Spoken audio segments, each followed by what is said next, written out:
So let's get right into the filming today. There is something that I want to demonstrate again today. Doing another demonstration of the new Estee Lauder Futurist Hydra Rescue Foundation.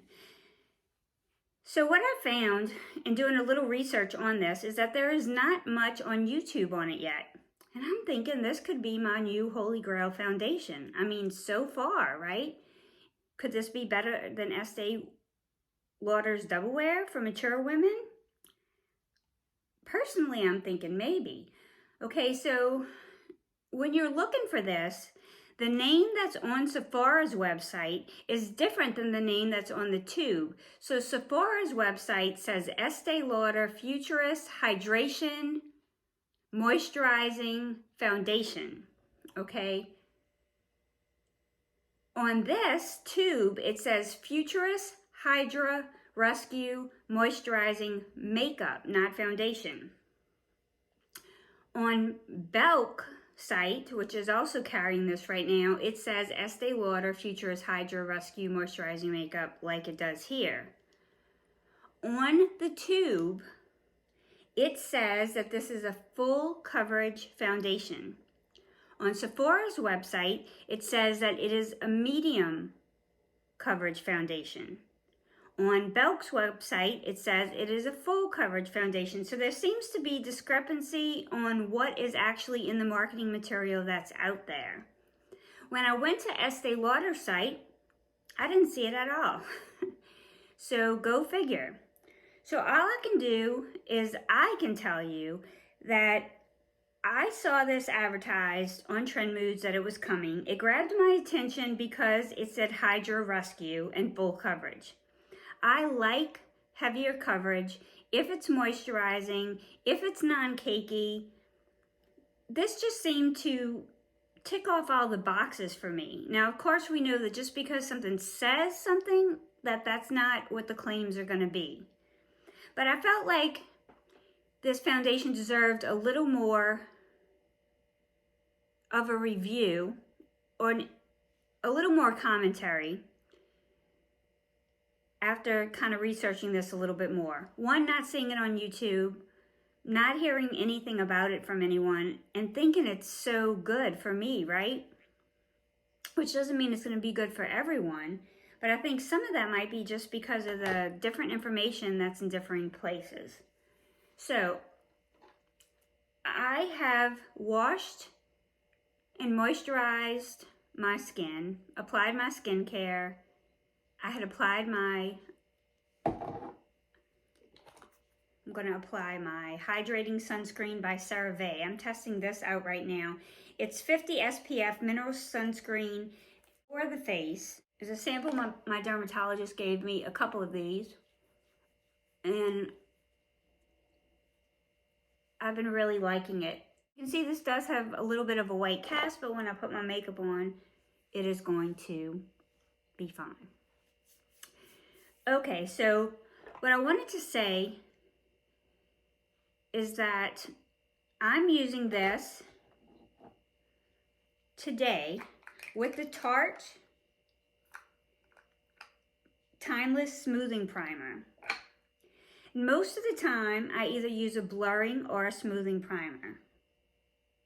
So that's because I have really bad skin. I have acne scars, I have fine lines, I have wrinkles. I mostly have dry skin. It is sometimes oily in the T-zone, and my makeup will tend to break down there.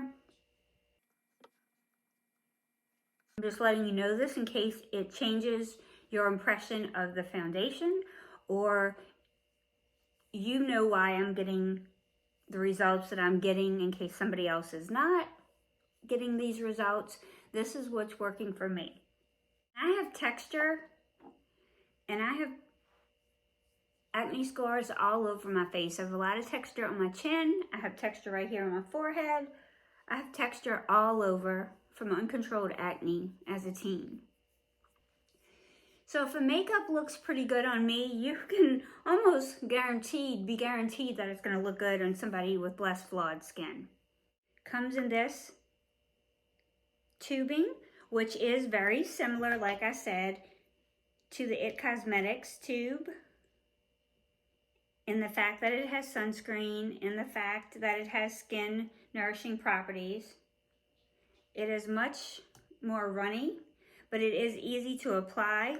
Unlike the Double Wear, it does not dry too fast. I mean, you can take your time to apply it. It's thin, it's lightweight, it's a dream to apply.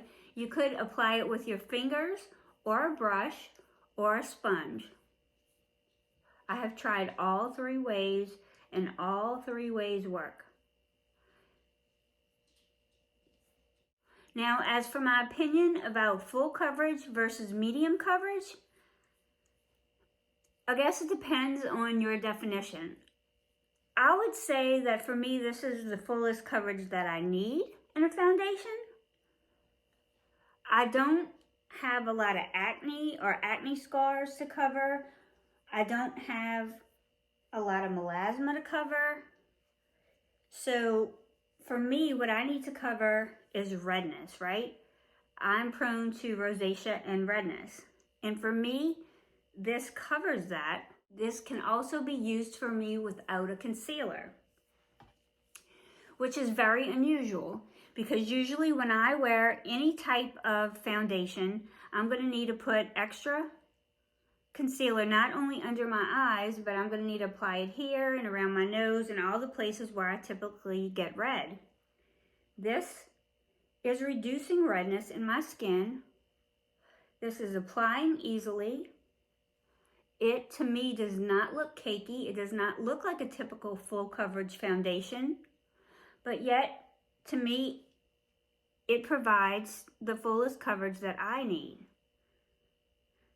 Now, if you're someone with acne scars or with melasma, you may have a definition that's a little different of what full coverage is.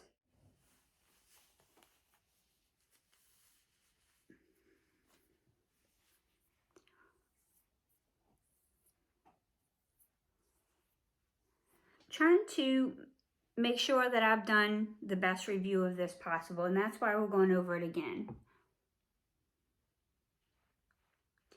I guess I think I could have done a better job reviewing this and covering all the bases and doing more of my research first on yesterday.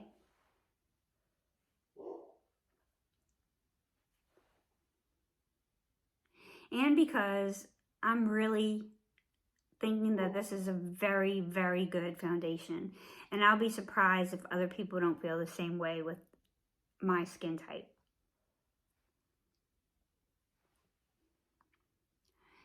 Now, this says that it's hydrating. It says that it has a radiant finish. So it's not a matte finish like you get from Double Wear or a lot of other full coverage foundations. However, I would say that it has a satiny finish. I think that radiant might be a strong word. And although I do feel like it's hydrating, I don't feel like it leaves my face overly moisturized to the point that it's going to produce oil. I'm not even sure that this wouldn't be appropriate for someone with oily skin. And maybe it's just because my skin is so dry that I'm not seeing that aspect of the foundation. But this did not break down on me. It did not separate. It did not cause oil to break through. You know, even less so than other foundations that don't claim to be hydrating. So I didn't have to set this with powder. I didn't have to use any concealer. Now, we can see if I can build this up a little bit. I really don't feel like I need to. I'm just kind of seeing how full I can get it without it looking cakey. Not making my texture go away. It's not making my lines go away. It is not overly emphasizing them. And I have so many foundations that do that. I'm not going to have flawless looking skin no matter what I do unless I go get, you know, some laser treatment or some kind of cosmetic procedure in a dermatologist's office.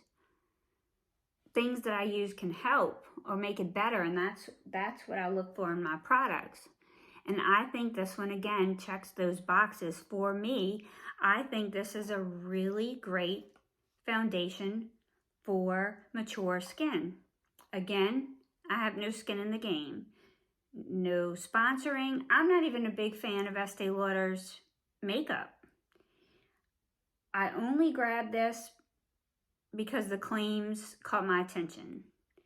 And I'm just really blown away at how much I like it. So I'm not an Estee Lauder groupie. I'm not sponsored. I don't have any affiliations. So I think I would be a good person to give an honest review of this product, especially since I'm not even an Estee Lauder fan. I do think that the ingredients, for the most part, in this product are good. You can look them up. I love that it has the SPF 45. I love that it's easy to apply. I love that it gives you some time to play with it and to put it on. It does have fragrance in it, and that's almost to the bottom of a long ingredients list. I don't really detect a fragrance when I'm putting it on. Maybe just a powdery, not even powder, maybe just a fresh scent of some sort. It doesn't really give you the impression of having a fragrance unless you specifically smell it to see if it smells like something. And of course, it smells like something, but it's not something that lingers or something that's overpowering. I prefer not to have any fragrance in any of the products that I put on my face. In this case, I'm thinking that the benefits outweigh the cons and that the fragrance is got to be minimal because it's at the bottom of a very long list of ingredients. I just wanted you guys to see this foundation in action again and hear a little bit more of the details about it. Hey everybody, so it's been another 12 hours and I wanted to give another view of this foundation before I wash it off. I know I have two different eye looks. That's from another video that I filmed that I'll be uploading tomorrow. I just think I didn't really give a clear, really good demonstration of this foundation yesterday, and I think seeing it again and hearing the same reviews just reinforces the review of a product. This is a very good foundation. It has not settled in fine lines and wrinkles after 12 hours. It has not worn off. It has not caked up or accumulated in any areas. It is not overly luminous, although it does give you a slight glow from within. It does not get really oily. There are so much more luminous foundations. Like, let's just say my RMS Uncover Up foundation. That foundation is moisturizing, and it is, you know, it'll start sliding after so many hours. Even though I love it, it's not a long wear foundation. This has the moisture, it's hydrating, it's soothing, it's supposed to soothe, protect, have antioxidants that protect your skin, soothe your skin, hydrate your skin, and it's also supposed to eliminate redness, and it's supposed to have long wear. I think Estee Lauder knocked it out of the park with this foundation. And I did notice that Macy's carries it, and Macy's seems to be the only one who has the name exactly right. It's also being sold by Dillard's, and the name is different on that site too. So I'm going by what the name is on the tube and not what it is on Sephora's website. There's also on Dillard's and Sephora and Belk and Macy's, they all describe different coverage. I would say this is a medium to full coverage on the side of full, and that you can definitely get really good coverage without any cakiness whatsoever. So I think this is a pretty amazing product. I give it 5 lipsticks for Mona. I give it 1 lipstick for affordability compared to others in its league. I give it 1 lipstick for packaging. I love the packaging. I give it 1 lipstick for delivering on the claims that it says that it does. 1 lipstick because I would recommend it and I would definitely buy it again. And I will keep using it as well. This is a good foundation. And I'm waiting to see it blow up on YouTube and blow up all over because Estee Lauder knocked it out of the park with this one. It's very rare that my skin looks this good. And you may say it doesn't look good. It looks good for me. So that's all I have today. Sorry about the duplication of videos, but I think that this one gives you a more in-depth, thorough review of this foundation and gives it sort of the credit that it deserves. It's really, really, really good. And I think this is a mature beauty winner. Absolutely, for sure. And I'll see you guys in the next video.